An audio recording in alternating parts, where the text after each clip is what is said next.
Mithun range problem आहे sir. तुम्ही सर्वोच्च न्यायालयात याचिका दाखल केलेली आहे.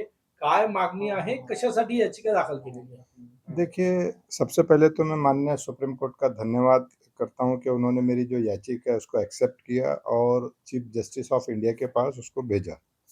दूसरी बात ऐसी है कि इंडिया में जितने भी माइनॉरिटीज़ है, तो उसमें सब के सब जितने भी संस्था चालक के फ़ेवर में वो जो याचिकाएँ होती थी, लगती थी, माइनॉरिटीज़ के बारे में लगती थी, लेकिन माइनॉरिटी के उन बच्चों के बारे में कभी भी याचिका लगी नहीं। ये इंडिया में पहली बार ऐसा हुआ है कि जो फर्स्ट याचिका है, वो बच्चों के हितों में लगी हुई है। क्योंकि हर बार क्या होता था कि बच्चों का हित साध कर जितने भी संस्था संचालक बोलिए या बड़े-बड़े इदारे बोलिए, वो उनके नाम पे सिर्फ़ और सिर्फ़ पैसे खाते थे और बच्चों का दुरुपयोग करके सरकार से वो पैसे लेते थे। खरं तर अशा मागणी पद्धतीची काय याचिका सर ही ही? पहिल्यांदाच टाकण्यात आलेली आहे. याचा नेमका उद्देश काय? खरं तर विद्यार्थ्यांना चांगले शिक्षण मिळावं की नेमकं काय? देखिए, मागणी सर, इसका मागणी काय ते सांगा. प्रेयर काय? उद्देश्य मेन यही है कि भई आर्टिकल 29 और आर्टिकल 30 जो संविधान ने माइनॉरिटीज़ के लिए जो दिया है, उसका जो गैर वापर हो रहा है, उसका सही वापर करना।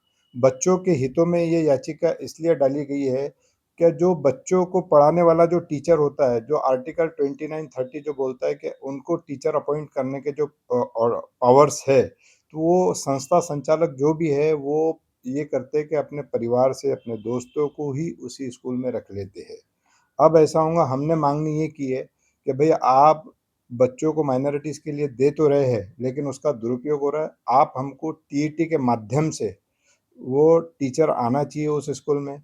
और दूसरा हमने ये भी माँगनी की है, क्या हर स्कूल में ट्रांसफ़र पॉलिसी आनी चाहिए, क्योंकि कोई भी व्यक्ति, कोई भी संस्था संचालक जो है, वो अपने परिवार के किसी भी लोगों को उस स्कूल में रख ना सके।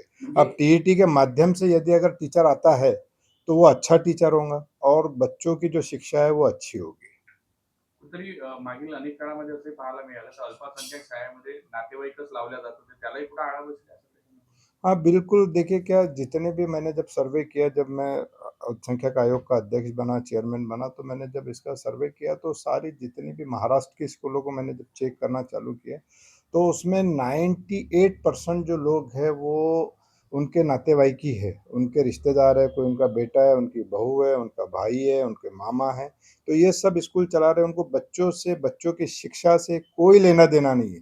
उनको सरकार से पैसे लेने हैं बच्चों के नाम पे और वो बच्चों के नाम पर पैसे लेकर अपना परिवार पालन-पोषण करते हैं और वो जितने भी संस्था संचालक है, भले उनको मेरी बात बुरी लग रही हो, 98-99% जो संस्था संचालक है वो बिज़नेस कर रहे हैं। वो बच्चों को देश में पढ़ा नहीं रहे और कोई भी देश सेवा नहीं कर रहे। वो बिल्कुल सिर्फ़ और सिर्फ़ पैसा कमा रहे हैं, शिक्षा के नाम पे, बच्चों के नाम पे, माइनॉरिटीज़ के नाम पर। इसलिए माननीय सुप्रीम कोर्ट ने ये याचिका को एक्सेप्ट किया और इस याचिका को सीधे-सीधे सीजेआई को, जो चीफ जस्टिस ऑफ इंडिया है, उनको भेजा। अब ये जो याचिका है वो 5 बेंच या 7 बेंच की जजों की बेंच जो है उस याचिका को सुनेगी।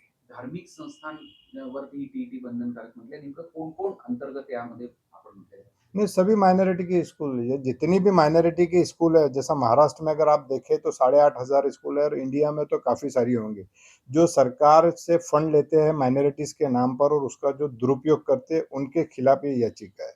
याचिका ये उन बच्चों के फ़ेवर में है और उन संस्थाओं के खिलाफ है, जो बच्चों के नाम पर, माइनॉरिटी के बच्चों के नाम पर सिर्फ़ और सिर्फ़ धंधा कर रहे हैं, उनके खिलाफ है। ये इंडिया के उन बच्चों के फ़ेवर में ये याचिका है। अगर टीईटी के माध्यम से सारे इंडिया के स्कूलों में टीचर्स आएँगे, तो डेफ़िनेटली आज जो शिक्षा का स्तर जो है वो बढ़ेगा, शिक्षा सुधरेगी और बच्चे डॉक्टर, इंजीनियर बनेंगे। अगर आप डेटा उठा के देखें तो माइनॉरिटीज़ के स्कूल में जितनी भी है हिंदुस्तान में, खाली कुछ मुट्ठी भर स्कूल है जो क्रिश्चियनों की अगर आप छोड़ दीजिए, तो मैक्सिमम उर्दू स्कूलों में जो बच्चा है वो कभी ना डॉक्टर बनता है, ना इंजीनियर बनता है, ना पायलट बनता है, ना बिज़नेसमैन बनता है। वो बच्चा बनता है कबाड़ी वाला, चाय वाला, पान के ठेले वाला, ऑटो रिक्शे वाला।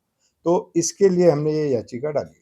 ईशा येथे तालीम ट्रस्ट सोबत ही याचिका जोडण्यात आली आहे. त्याचा संदर्भ काय होता ना आता ह्या नवीन याचिकेत? नहीं, जितनी भी हमको जो दत्ता जी थे, जो जजेस थे, उन्होंने बताया कि जितनी भी जो याचिकाएँ डली है, वो सारी की सारी माइनॉरिटीज़ के फ़ेवर में, संस्थाओं के फ़ेवर में। आज तक हिंदुस्तान में कोई भी याचिका बच्चों के फेवर में आज तक नहीं डली। ये पहली याचिका है जो बच्चों के फेवर में डली है।